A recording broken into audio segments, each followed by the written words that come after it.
Incepta pharmaceuticals লিমিটেডের জন্য কিন্তু ফ্রন্ট ইঞ্জিন স্টাইলের এয়ার ইঞ্জিনে বাস নির্মাণ করলো এভারব্রাইট মোটরস। আসসালামু আলাইকুম ভিউয়ার্স, আজ এই নতুন ভিডিওতে শেয়ার করতে চলেছি ইনসেপ্টা ফার্মাসিউটিক্যালস লিমিটেডের জন্য এভারব্রাইট মোটরস থেকে নির্মাণ করা ইসুজু LT133P মডেলের একটি এসি বাস সম্পর্কে। সম্পূর্ণ ভিডিও জুড়ে আমি আপনাদের সাথে রয়েছি শামীম আলম। ইসুজু একটি জাপানি প্রোডাক্ট, যার প্রাদুর্ভাব কিন্তু বাংলাদেশে বেশ ভালো বললেই চলে। যেখানে বাংলাদেশে অনেক অপারেটরই রয়েছে যারা কিনা তাদের বহরগুলোতে ইসুজু এর বিভিন্ন ভেরিয়েন্টের বাস অ্যাড করে সার্ভিস প্রদান করছে।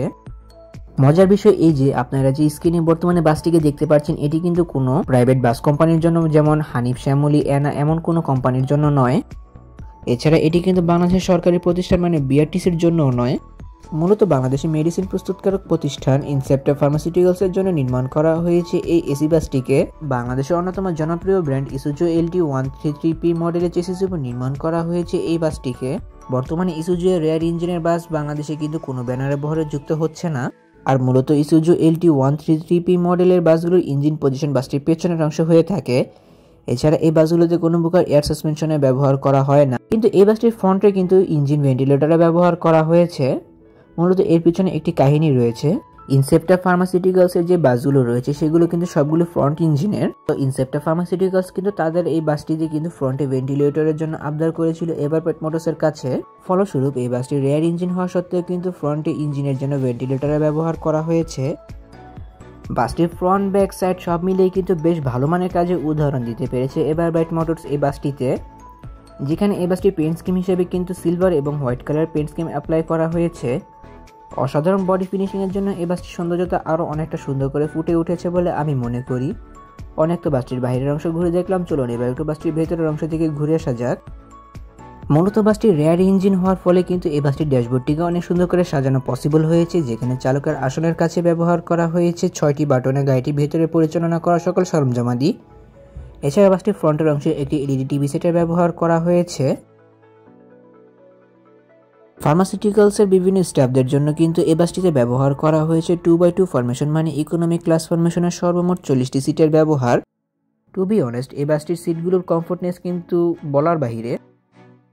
এছাড়া বাসটির ভেতরে কিন্তু অসাধারণ লেদার ডেকোরেশন করা হয়েছে, যেখানে কিন্তু ব্যবহার করা হয়েছে white colour chain LED lighting decoration, যা বাসের ভেতরে সৌন্দর্যতা প্লাস প্রিমিয়ামনেস অনেক সুন্দর করে ফুটিয়ে তুলতে পেরেছে। ইনসেপ্টা ফার্মাসিউটিক্যালস তাদের স্টাফদের কমফোর্টেবল এনশিওর করার জন্য কিন্তু বাসটিতে খুব কমফোর্টেবল মানে সিট ইউজ করেছে, যা লং রুটের বাসগুলোতে ইউজ করা হয় না। সিটের ডেকোরেশনটি বাসটির ভেতরের ডেকোরেশনের সাথে মিল রেখে করা হয়েছে। প্রতিটি সিটের সাথে আনএডজাস্টেবল নেক পিলো এবং অ্যাডজাস্টেড হেডরেস্টের ব্যবহার করা হয়েছে।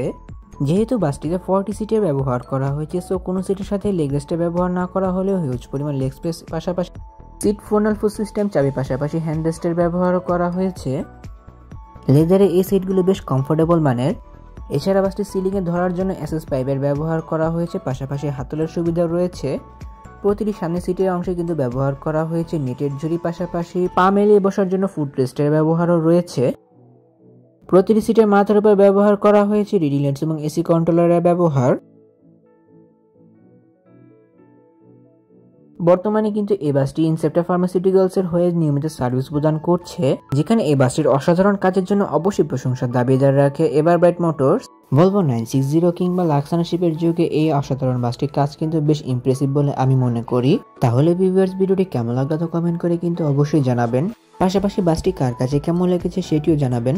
যদি ভিডিওটি ভালো লেগে থাকে তবে অবশ্যই লাইক ও কমেন্ট করবেন এবং ভিডিও লিঙ্কটা আপনাদের বন্ধুদের সাথে শেয়ার করতে পারেন। এমনই কিছু ভিডিও পেতে কিংবা দেশের পরিবহন জগতের সকল তথ্য বিস্তারিত জানতে কিংবা নতুন বাসগুলোর আপডেট সবার আগে পেতে অথবা ভ্রমণ সংক্রান্ত কোনো তথ্য জানতে আমার এই চ্যানেলটিকে সাবস্ক্রাইব করে পাশে থাকার অনুরোধ রইল। খুব শীঘ্রই ফিরছি নতুন কোনো ভিডিও নিয়ে, সেই প্রত্যাশা আজকের ভিডিও এখানে শেষ করছি। আল্লাহ হাফেজ।